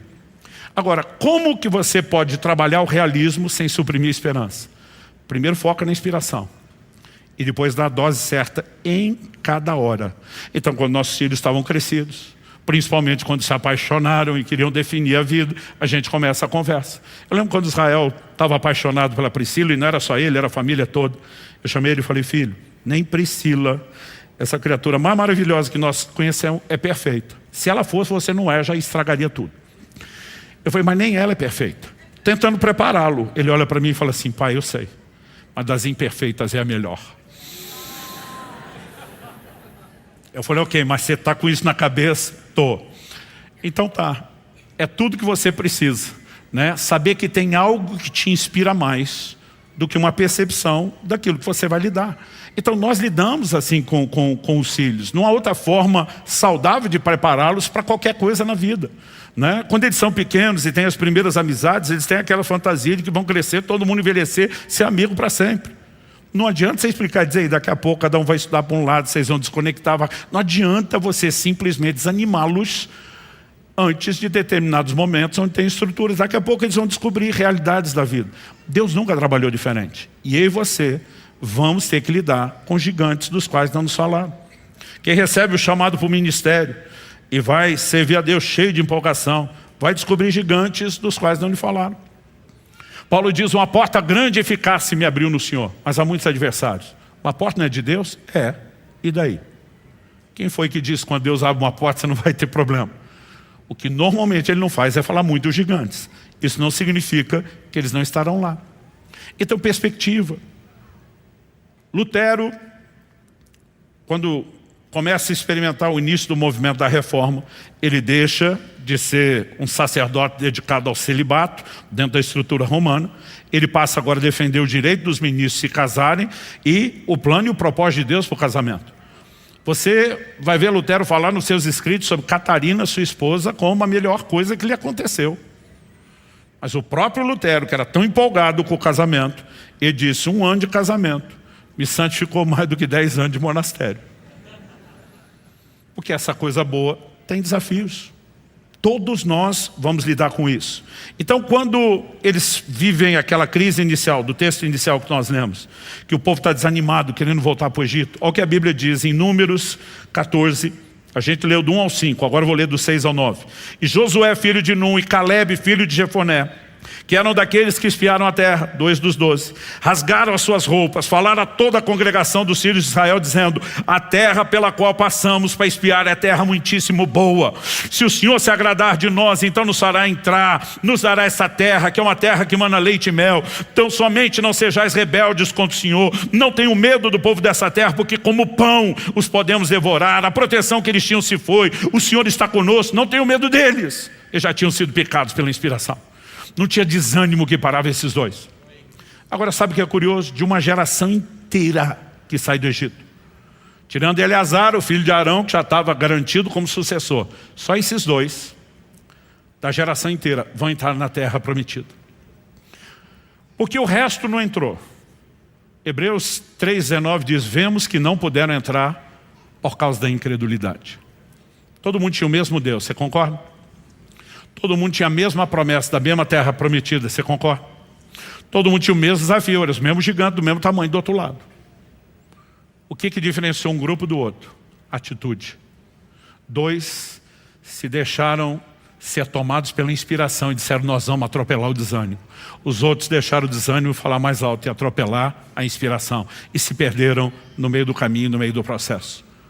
Quando surgirem os gigantes dos quais não nos falaram, eu e você precisamos olhar na direção certa. O que é que Deus tem falado? O que é que Ele tem prometido? O que é que Ele tem disponibilizado? Como é que nós vamos agir diante disso? Então, quando olhamos para a Escritura, nós somos chamados a concordar com Deus, gente. Amós 3,3 diz: como andarão 2 juntos se não estiverem de acordo? Então, se eu e você queremos andar com Deus e Deus não dá moral para problema, que opção nós temos? Uma só. Nós também não vamos dar moral para gigante. E quando eles surgirem, nós vamos atropelar cada um deles que surgirem e nós vamos vivenciar o plano e o cumprimento da promessa de Deus. Ponto final. E simples assim. Quando a Bíblia fala de Abraão, Romanos capítulo 4, 17, 18, depois nos versículos anteriores dizer que nós temos que andar nas pegadas de fé de Abraão, a Bíblia diz como está escrito: eu construí por pai de muitas nações, diante daquele em quem Abraão creu. O Deus que vivifica os mortos, chama à existência as coisas que não existem. Outra tradução diz: chama à existência as coisas que não são, como se já fossem. Abraão, esperando contra a esperança, creu para vir a ser pai de multidões, segundo lhe havia sido dito, assim será a sua descendência. Deus muda o nome do cara e diz: a partir de hoje, seu nome é pai de multidões. O cara não tem um filho. Ele está dizendo: o que eu sou não é o que as circunstâncias dizem que eu sou. O que eu sou é o que Deus diz que eu sou. E a Bíblia diz que ele crê contra a esperança. E daí que não tem perspectiva? Ele não está baseando a fé em probabilidade humana. Ele está dizendo: eu tenho promessa. Eu creio no Deus que vivifica os mortos, no Deus que faz qualquer coisa. Não há limites para Ele. E quando a gente se move nesse nível, nós nos tornamos herdeiros das promessas e podemos escrever uma história completamente diferente. Precisamos aprender a olhar na direção certa. Eu, durante muito tempo, descobri que se a gente ficar focado no problema em vez de na solução, nós não vamos a lugar nenhum. Não importa se estamos falando de relacionamentos. Tem gente que só fomenta, só discute, só fermenta os mesmos problemas, em vez de tentar superar. Não tem relacionamento que seja saudável ou agradável dessa forma, gente.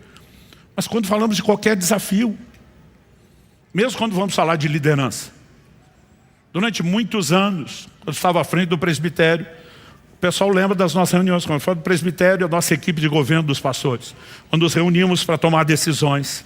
E às vezes eu dizia: olha, nós vamos nos mover nessa direção, Deus está colocando isso no coração, nós vamos. E alguém dizia assim: não temos dinheiro, não temos gente, não tem. Eu dizia: ei, eu não preciso de você para saber do problema, da dificuldade.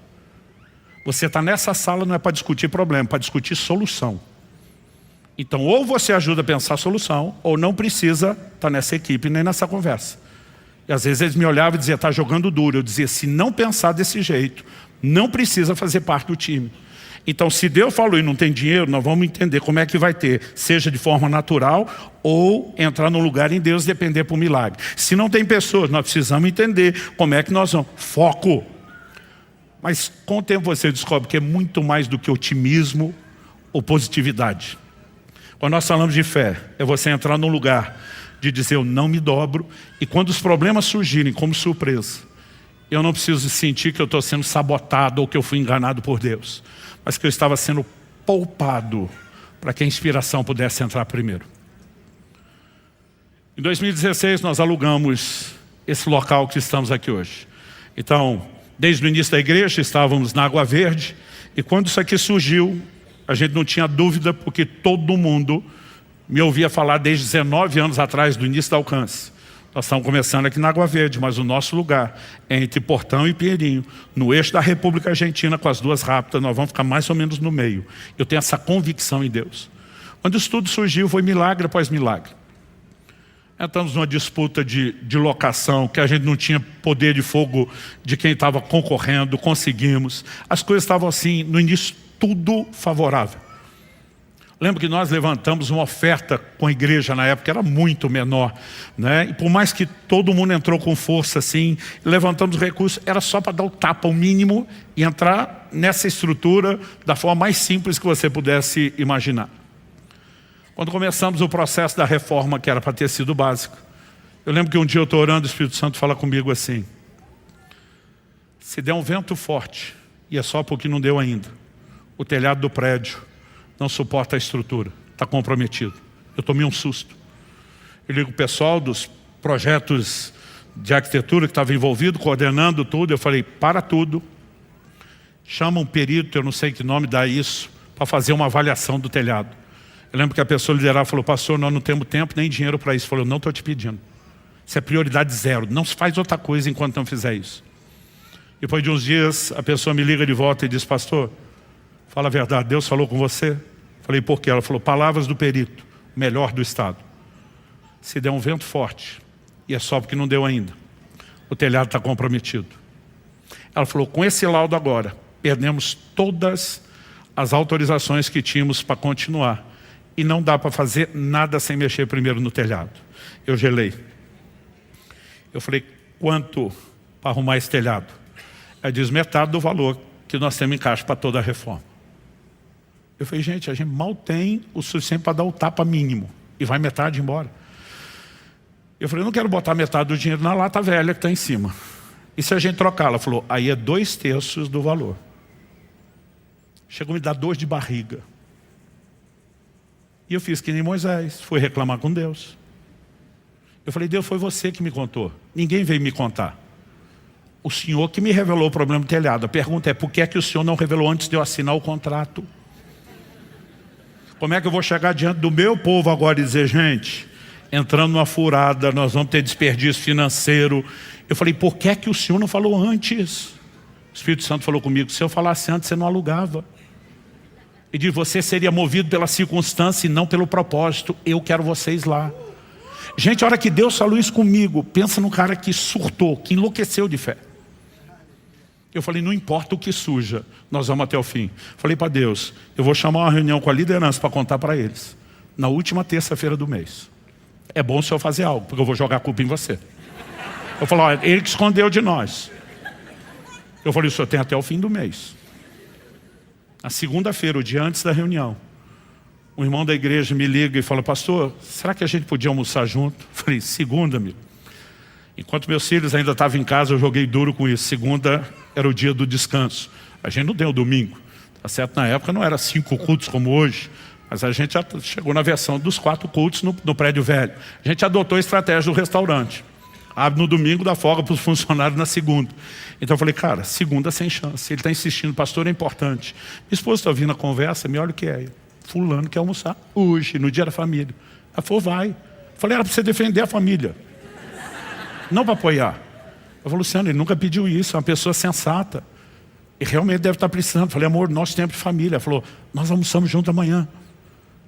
Aí eu fiquei até meio aborrecido, ela não defendeu. Eu falei, olha, vamos nos encontrar. Então eu falei, qual o problema? Ele falou, não tem problema. Eu falei, você não me tirou da família.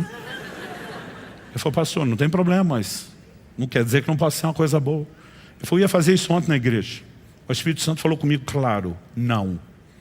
Faz isso amanhã e bota na mão do pastor Luciano, que ele sabe exatamente o que é. Ele empurra na mesa um cheque, dobradinho, só para me matar de curiosidade. Ele dizia, abre. Quando eu abri, era exatamente o valor do telhado novo. Eu olhei e falei, o que é isso? Ele falou, minha oferta para a igreja. Eu olhei para ele. Falei, nunca soube que tu tinha tanto dinheiro. Ele falou, não tenho. Eu falei, de onde saiu isso? Ele falou, pastor, desde o primeiro desafio, quando o senhor levantou a primeira oferta, eu não entreguei nada. Falei, por que não? Porque ele falou, eu perguntei ao Espírito Santo. Aí na bobeira de fazer a oração que o senhor mandou a gente fazer. Perguntar o que ele queria. E Deus pôs no meu coração esse valor. Eu pensei, eu estou louco. Mas aquilo era tão forte, tão nítido, tão claro. Eu falei, Deus, só tem um jeito de eu te dar isso. É o senhor me dar primeiro. Então ele disse, anotei isso num papel, com data, horário, guardei. Ele me mostrou no dia o papel, falou, desculpa o estado, está remendado com durex, minha filha pequenininha pegou isso, acabou rasgando e eu queria guardar o original, mas estava aquele estado. Ele falou, está aqui meu compromisso firmado com Deus. Quando eu olhei a data, foi antes de Deus falar comigo do telhado. Porque Deus não é pego de surpresa por nada. Ele já estava cuidando e preparando de tudo. Ele falou, pastor, eu comecei a orar. Ele é um advogado. Ele falou assim, apareceu uma causa que era a única que eu podia ganhar o valor do telhado. Ele diz, o problema é que não existia nenhum tipo de jurisprudência a favor daquilo. Mas dentro de mim o Espírito Santo falou, essa é a forma de você conseguir o dinheiro. Ele falou, pastor, nós viramos publicação numa revista jurídica, porque nós criamos jurisprudência numa área onde não tinha. Ele falou, eu vi Deus desde o início. Ele falou, está aí o dinheiro. E eu fiquei olhando, falei, ok, eu ainda vou demorar mais um dia, porque antes de nós depositar esse cheque, estava nominal, a igreja tudo direitinho. Ele falou, eu podia ter dado ontem, mas Deus queria que eu colocasse na sua mão, e Ele quis saber a história de antemão. Eu falei, você vai estar na reunião amanhã? Ele falou, não, pastor, não faz isso comigo, que eu estou curioso. E aí, eu fiquei pensando, eu falei, antes dele contar, ele já está providenciando tudo. E você, precisamos entender, gente, a pandemia pegou a gente de surpresa, não pegou Deus. Os problemas que surgem nos pegam de surpresa, não pegam Deus. Deus estava falando para Moisés, o faraó vai dar trabalho. Ah, mas o Senhor não falou o quanto. Você pula fora do barco se eu falar. Muitas vezes o que nós precisamos é entender que Deus sempre está nos chamando ao lugar de corresponder e alimentar inspiração e não desânimo. Quem está entendendo? Eu vim hoje te dizer, se você acha que todos os gigantes já apareceram, você está enganado. Você ainda vai ter mais surpresa. Vão continuar surgindo em áreas diferentes da sua vida, gigantes dos quais não te falaram. Mas quando eles aparecerem, não deixe eles atropelar a sua inspiração e te arrastar para o desânimo. Você vai atropelá-los. Você vai dizer, eu vou confiar em Deus, eu vou me posicionar, eu vou entrar no lugar correto. Quem está entendendo? Vamos ficar em pé para parecer que está acabando? Eu tenho aprendido com o tempo a falar e focar menos nos problemas. E alimentar no nosso coração uma percepção. Nós servimos a um Deus de intervenções. É lógico que não tem que espiritualizar tudo. Às vezes tem questões que são práticas, que nós podemos nos organizar e preparar. Mas há outras que nós temos que confiar no Senhor. Um profeta chamado Ágabo é usado por Deus para anunciar que viria uma grande fome, uma grande crise, que atingiria em especial a Judeia. A fome nem tinha chegado. Quando os irmãos souberam que o foco da crise seria a Judeia, eles entendem por que é que Deus está falando isso. Deus não é fofoqueiro. Ele não espalha informação só por espalhar, ele sempre tem propósito. Eles entendem que Deus está nos chamando para participar. Então uma grande mobilização começa a ser feita com muitas igrejas para separar recursos. Antes da crise chegar, Deus já estava providenciando tudo que os crentes da Judeia iriam precisar. Os gigantes que ainda vão aparecer vão ser surpresos para mim e para você, mas não para o Deus que está cuidando da minha e da sua vida. Deus sabia que um dia Mardoqueu, o tio de Esther, seria perseguido por Amã. E antes disso já preparou toda uma situação. O permite descobrir uma conspiração contra o rei, entregar, ter todos os registros. Ninguém agradeceu. Parecia... E tem horas na minha e na sua vida, tem coisa que a gente faz, você fica se perguntando, valeu a pena? Mas aquele crédito ficou guardado para ser usado na hora certa. Há um Deus cuidando de mim e de você. E basicamente o que Ele está dizendo é, não olhe para o gigante. Não deixe eles desanimar você. Olhe para a terra que eu prometi. Se encha da inspiração. E vamos junto conquistar aquilo que nos aguarda. Você recebe essa palavra em nome de Jesus?